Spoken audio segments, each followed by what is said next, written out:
ఆంధ్రప్రదేశ్ రాజధాని అమరావతి కోసం భూములు ఇచ్చినటువంటి రైతులు ఆందోళన చెందుతున్నారు అనేటువంటి వార్తలు వస్తూ ఉన్నాయి. ఇంతకీ ఆ రైతుల ఆందోళనకి కారణం ఏంటి అనేది మనం పూర్తి స్థాయిలో విశ్లేషణ చేసుకుందాం. ప్రస్తుతం మనతో పాటున్నారు ప్రముఖ రాజకీయ విశ్లేషకులు, ప్రముఖ సీనియర్ జర్నలిస్ట్ సిఎస్ రావు గారు. వారితో మాట్లాడదాం. సార్ నమస్తే. సార్ నమస్తే. ఆంధ్రప్రదేశ్ రాజధాని అమరావతి నిర్మాణానికి భూములు ఇచ్చినటువంటి రైతులు ప్రస్తుతం ఆందోళన చెందుతున్నారు అనేటువంటి వార్తలు వస్తూ ఉన్నాయి. ఇంతకీ ఆ రైతుల ఆందోళనకి కారణం ఏంటి అంటే ఏం చెప్తారు సార్? ఇప్పుడు అమరావతి రైతులు స్వచ్ఛందంగా భూములు ఇచ్చారండి. అవును, రాజధాని నిర్మాణం కోసం చంద్రబాబు నాయుడు గారు పూర్తి నమ్మకంతో ఇచ్చారు. అంతే నమ్మకం ఇప్పటికి కూడా వాళ్ళల్లో ఉంది చంద్రబాబు నాయుడు గారి మీద. అయితే కేంద్ర ప్రభుత్వం చేస్తున్నటువంటి ఒక డిలే, ఆ డిలే అనేది కొంత అనుమానం వ్యక్తం చేస్తుంది. దానికి తగ్గట్టు గత 4-5 రోజుల నుంచి వైఎస్ఆర్ కాంగ్రెస్ పార్టీ కానీ దానికి సంబంధించినటువంటి మీడియా కానీ చేస్తున్నటువంటి ఫోకస్ అమరావతి రాజధాని మీద, అది వక్రీకరిస్తున్నారా లేదంటే వాళ్ళు సమాచారాన్ని వేరే రకంగా ప్రొజెక్ట్ చేస్తున్నారా అనేది పక్కన పెడితే, అది చదివినా లేదంటే అది విన్నటువంటి రైతులు ఆందోళన చెందుతున్నారు. ఎందుకంటే అమరావతి రాజధానికి గెజిట్ రాదు, అమరావతి రాజధానికి షాక్ తగిలింది, ఇలాంటివన్నీ న్యూస్ ఇస్తున్నారు. ఎందుకు పార్లమెంట్ సమావేశాల్లో ఖచ్చితంగా ఈసారి ఆంధ్రప్రదేశ్ రాష్ట్రానికి అమరావతి రాజధాని అని గెజిట్ రాబోతుంది అనేటువంటి వార్తలు విన్నాం కదా, చూసాం కదా, వస్తున్నాయి. కానీ ఇక్కడ చిన్న ఒక ట్విస్ట్ జరిగింది. ఏంటంటే అది డిసెంబర్ 1వ తారీఖున ఒక లెటర్ రాశారు. ఎవరు? కేంద్ర హోంశాఖ ఒక లెటర్ రాసింది. ఏం రాసిందంటే, మీరు అమరావతి ఏకైక రాజధాని ఆంధ్రప్రదేశ్కి అని చెప్పి 2024 జూన్ 2వ తారీఖు నుంచి అనుకుంటున్నారా లేదా 2014 జూన్ 2వ తారీఖు నుంచి అనుకుంటున్నారా, ఇది క్లారిఫికేషన్ ఇవ్వండి అని చెప్పారు. ఈ క్లారిఫికేషన్ ని పంపించారు. 2024 జూన్ 2వ తారీఖు నుంచి మీరు రాజధానిగా గుర్తించి ఏకైక రాజధానిగా మీరు గెజిట్ ఇవ్వగలరు అని చెప్పి పంపించారు.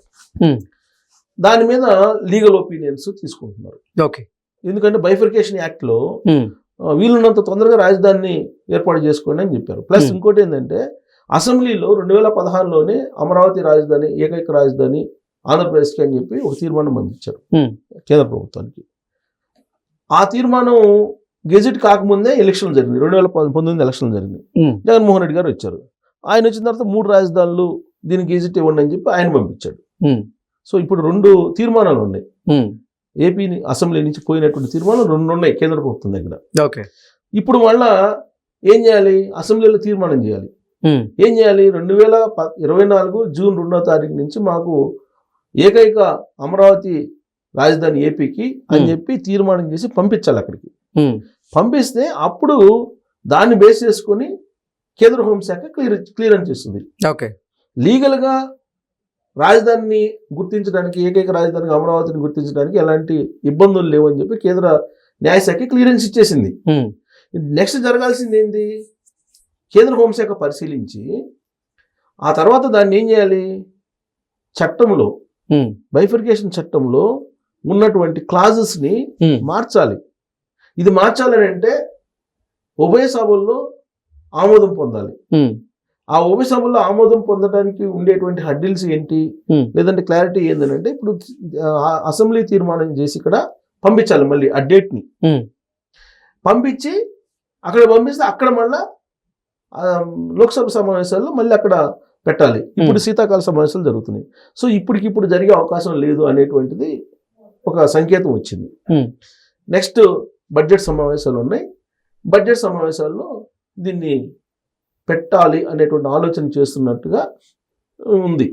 అందుకే ఇప్పుడు షాక్, అమరావతి రాజధానికి షాక్ అని చెప్పి న్యూస్ వైఎస్ఆర్ కాంగ్రెస్ పార్టీకి సంబంధించిన సానుభూతి మీడియా కానీ సోషల్ మీడియా కానీ ఇస్తుంది. దాన్ని చూసి మీరు ఆందోళన చెందొద్దని చెప్పి మనకి ఇప్పుడు ఎంపీలు, కేంద్ర మంత్రులుగా ఉన్నటువంటి వాళ్ళు చెప్తున్నారు.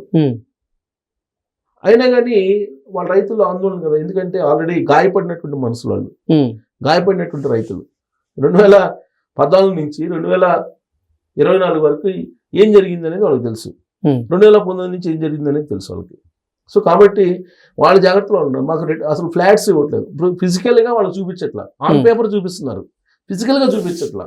ఫిజికల్గా కొంతమందికి ఇచ్చారు, ఇంకొంతమందికి ఇవ్వాలి, డెవలప్ చేస్తున్నారు, యుద్ధ ప్రాతిపదికన డెవలప్ చేస్తున్నారు. దీంట్లో ఎలాంటి సందేహం లేదు. వాళ్ళకి రిటర్నబుల్ ఫ్లాట్స్ వీళ్ళని తొందరగా ఇచ్చేయాలని చెప్పి యుద్ధ ప్రాతిపదికన ప్రయత్నం చేస్తున్నారు.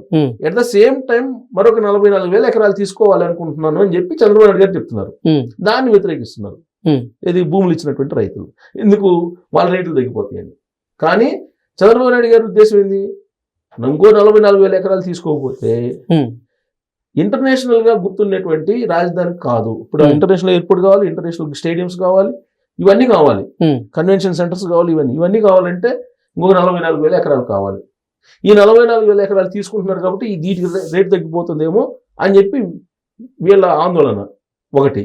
రెండేంటి, అసలు ఇప్పుడు గెజిటే రాలేదు, ఎప్పుడు పరిస్థితులు పొలిటికల్ గా ఎప్పుడు మారిపోతే తెలియదు. ఇన్ కేసు ఏదైనా అనూహ్యమైనటువంటి పరిణామాలు చోటు చేసుకుని ఒకవేళ కనుక ఇది ఆగిపోతే, ఎందుకంటే కోర్టులో ఉంది, సుప్రీంకోర్టులో ఉంది, వైఎస్ఆర్ కాంగ్రెస్ పార్టీ వాళ్ళు సుప్రీంకోర్టులో ఉంది కదా, దాన్ని ఏదో ఒక రకంగా ఆపేయాలనే ప్రయత్నం చేస్తున్నారు అనేది వీళ్ళకు ఉన్నటువంటి అనుమానం. ఓకే, కోర్టు పరిధిలో ఉన్నప్పుడు. ఇప్పుడు అలా సుప్రీంకోర్టులో ఉంది కదా. సో కాబట్టి ఎప్పుడైనా ఏదైనా జరగచ్చు. కాబట్టి వీళ్ళేమంటున్నారు, ఇంకొక 2 సంవత్సరాల్లో మాక్సిమం 2 years, ఈ 2 years లో మొత్తం మేము మీకు రిటర్నబుల్ ఫ్లాట్స్ ఇచ్చేస్తాం అంటున్నారు. ఇది మరి ఒక 44,000 ఎకరాలు తీసుకుంటున్నారు కదా, దానికి కూడా ఒక 2 years లో మీకు మళ్ళీ రిటర్నబుల్ ఫ్లాట్స్ ఇచ్చేస్తామని చెప్పి అంటున్నారు. సరే, వాళ్ళు ఏమడుగుతున్నారండి ఇప్పుడు కండిషన్, రైతులు ఇన్ కేసు 2 సంవత్సరాల్లో మీరు కనుక ఇవ్వలేకపోతే సిఐడిని అడుగుతున్న ప్రశ్నలు, మీరు సంవత్సరానికి 5 లక్షల రూపాయలు ఫైన్ మాకు కట్టాలి. ఎప్పుడు దాకా? మీరు మళ్ళీ రిటర్న్ ఫ్లాట్ ఇచ్చేదాకా. దానికి మీకు అంగీకరిస్తారా అని చెప్పి అడుగుతున్నారు సిఆర్డీఏ వాళ్ళని. ఎవరిని? కొత్తగా తీసుకున్న 44 ఎకరాలని ఆల్రెడీ ఇచ్చిన వాళ్ళకి ఆల్రెడీ అలాట్ చేస్తున్నారు, ఫిజికల్ గా ఇచ్చేస్తున్నారు, హ్యాండ్ ఓవర్ చేస్తున్నారు ఫిజికల్ గా. యుద్ధ ప్రతిపత్తి జరుగుతుంది, కొంతమందికి ఇచ్చారు, ఇంకా కొంతమందికి ఇస్తున్నారు. కొత్తగా 44,000 ఎకరాలు ఏదైతే ఉందో వాళ్ళకి గ్రామ సభలు పెడుతున్నారు. గ్రామ సభలు పెడుతుంటే వాళ్ళు అడుగుతుంది ఏంటంటే, మీరు 2 years లో మాకు రిటర్నబుల్ ఫ్లాట్స్ ఇస్తాం అంటున్నారు, బాగుంది, 2029లో ఎలక్షన్స్ వస్తాయి, అప్పుడు ఏమవుతుందో తెలియదు. ఒకసారి ఆల్రెడీ మేము చూసాము అక్కడ పక్కన ఉండే గ్రామాల పరిస్థితి ఏందో, 29 గ్రామాల్లో పరిస్థితి ఏందనేది. కాబట్టి మేము దానికి సిద్ధంగా లేము. ఇన్ కేసు మీరు 2 సంవత్సరాలు ఇవ్వకపోతే మీరు ఎకరాకి 5 లక్షల చొప్పున మీరు ఏడాదికి నష్టపరిహారం ఖర్చిస్తారా? అలాంటి కండిషన్ పెట్టండి, మేము భూములు ఇస్తామని చెప్పి అంటున్నాం. ఎందుకంటే ఇవన్నీ గెజిట్ రాకపోవటం, ఆల్రెడీ ఇచ్చినటువంటి వాళ్ళలో కొంత అనుమానాలు, ఆందోళన ఉండటం, కొత్తగా భూములు ఇచ్చేటువంటి వాళ్ళకి మరింత టెన్షన్ క్రియేట్ అయింది. దాంతో సిఆర్డీఏని నిలదీస్తున్నటువంటి పరిస్థితి. అంటే దీని అంతరికి ఎలాంటి అనుమానాలు లేకుండా సాఫీగా ఆంధ్రప్రదేశ్ పరిపాలన కానీ, ఆంధ్రప్రదేశ్ అభివృద్ధి కానీ జరగాలంటే 2029లో మళ్ళీ కూటమి ప్రభుత్వం రావాలి. ఓకే, ఏ మాత్రం మిస్ఫైర్ అయిందంటే మాత్రం టోటల్ గా మళ్ళీ వైకుంఠపాలి గేమే. Okay sir, thank you so much.